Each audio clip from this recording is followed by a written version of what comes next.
Be careful.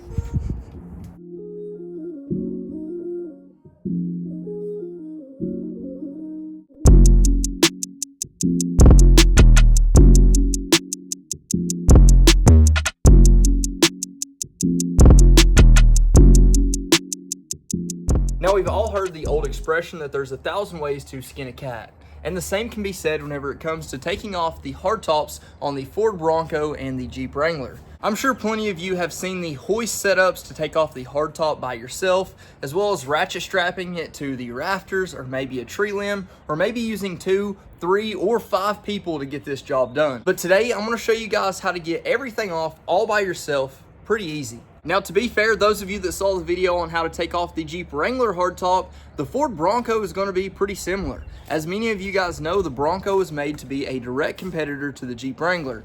So inevitably, a lot of the features on this Bronco are eerily similar to the Jeep Wrangler, but some of the features on the Bronco are a little easier to use.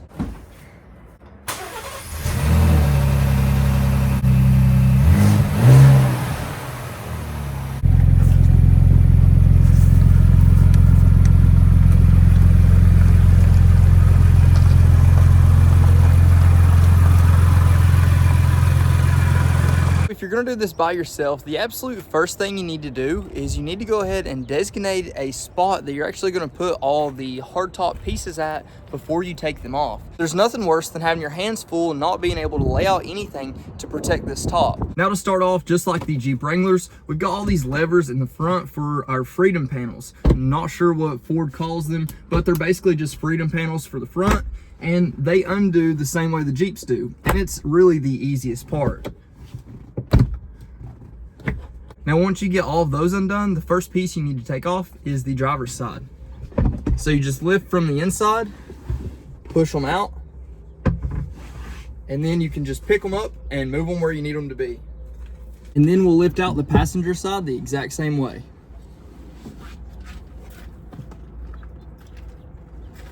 Now, for the second step on taking off this Ford Bronco hardtop, something really cool that the Ford Broncos have is a secondary removable piece for the hardtop. So not only your freedom panels in the front, but also this secondary piece that covers basically the entire rear passenger section. So it not only gives you a better open air experience without having to take off the entire top, but it also makes the process of taking the top off a little easier and a bit more manageable for one person. So this part uses levers just like the front, and you'll see you just pull those down the same way we did the front ones, and it makes it extremely easy to take this off. Now, once you get that part done, what I like to do is lift it up right here. Forgot one. There's one behind you too. Now, what I like to do is lift off this first part, make sure there's nothing else connected, and then you can shift it over to whichever side you want to actually take it off at. So for me, I'm going to push it over to the passenger side, and this isn't very heavy. This is probably 30 or 40 pounds, something like that. Then once you're outside the vehicle, you'll just walk it over a little bit further, and then you'll take it off just like we did the freedom panels. Then once you've got that part off, you can see just how much open air you really get. It's pretty good. I mean, in all honesty, there's not going to be too many reasons to take off the entire top once you get it to this point, just because of how much open space this gives you. But of course, just to get that full top off effect, we're definitely going to go ahead and take off this rear piece. That's a pretty good setup if you're just going to be riding around and you have to take this off by yourself, especially if you're not confident with taking that top off. So you'll see for the rear, we've got these little T-bolts right here, and they've got 3 on each side is what it looks like. And then we've also got 1 on each side on the very top. Now, aside from that, you'll also have these clips. So the first thing we should probably do is go ahead and unplug those. So for these, just using your hand, you can depress this tab right here, and you should be able to pull it free. And then once you pull that free, you've got this other piece that's going to connect to your windshield washer fluid for the rear, and probably going to have a little bit in it. And then as you can see right here, just like the Jeep, they've got a place to actually store it. So you'll clip that on right there, clip that, and you're good to go for that part. Now, of course, we're going to need some tools to actually be able to take off this rear section of the top. And of course, the Bronco comes with a toolkit. I've thrown mine in right here. Now, apparently the Raptor toolkit may be a little bit different than what comes with the standard Bronco, but I'm not sure. I've only had the Raptor so far. So once you open it up right here, you're gonna see you've got the tools that you need. You've also got what looks like a little storage bag right here for the bolts that you do take off. What we'll need right now is this T50 bit. So like I said, you've got these on the top. You'll have one on each side, and that's what I'm actually gonna start with. I do like how this is actually a metal bracket here instead of just an insert for the top. So it seems like maybe it's a bit more secure. It might not be, but it may eliminate some of that creaking noise that you get. I don't know. And we'll do the same thing for the second one. Then we'll move on to the inside. We've actually got 4. I couldn't see. We've got one here, one there, and then one at the top. So 4 on each side.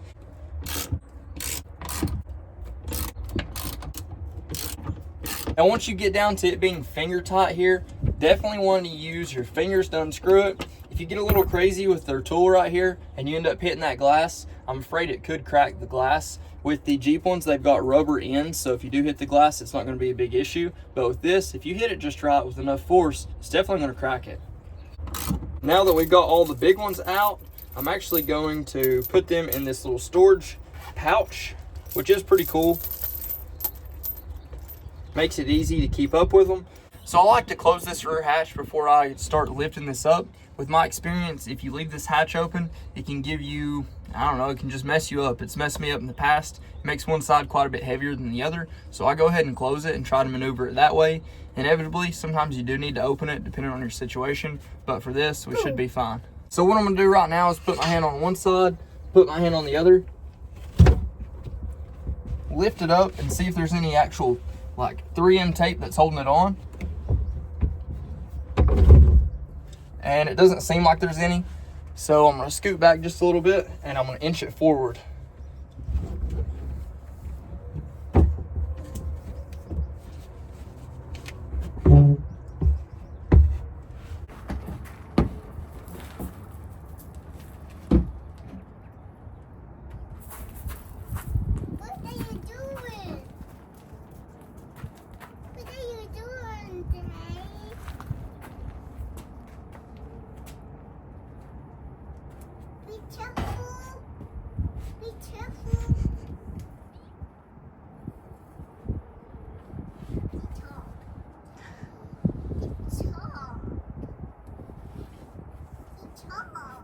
Thanks.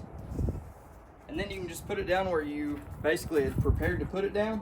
And that is quite a bit lighter than the Jeep hardtop, simply because it's so much shorter. Now, to be fair, that was the first time I've taken the top off the Bronco. And with having the hatch closed, it is really hard to get over this. So unless you're tall enough, you may need to open that hatch and just figure out a good point to balance it. But for me, it was just as easy to leave it closed and lift it up over that spare tire. Just so you guys can tell, this is what it's going to look like with the top off and the doors on. I honestly always think this looks pretty cool. It's definitely a different look than what you're used to, but it is really cool nonetheless. And of course, this will shield you from most of the wind instead of taking the doors off. So it's a really good option, and it still gives you all of that open air. Now, for those of you that don't know, or maybe you're just new to having a Jeep or Ford Bronco where you can take the top off, anytime you do take the top off, it's probably going to rain. It doesn't matter what the forecast says or what the radar shows. If you take the top off, just be prepared for it to rain, because inevitably it happens almost every single time. So that's just a forewarning, and now you can't say you haven't been told. One thing I can say for sure, just like every other topless vehicle, once you take the top off, it sounds a lot better.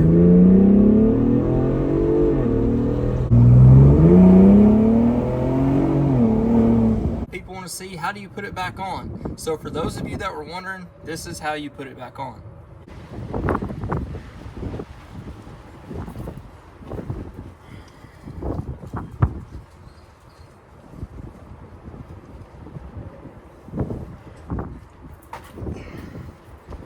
Then you just walk it back over.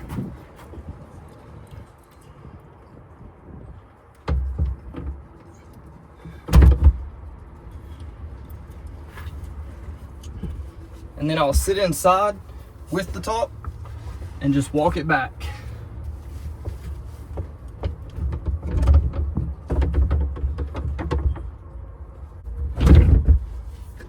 And then it's all in place.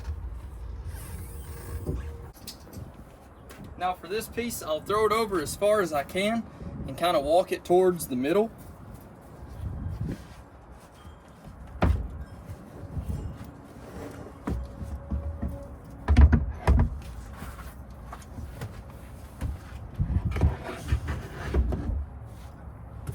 Then once you get it a certain distance over, you can get inside and line it up just right.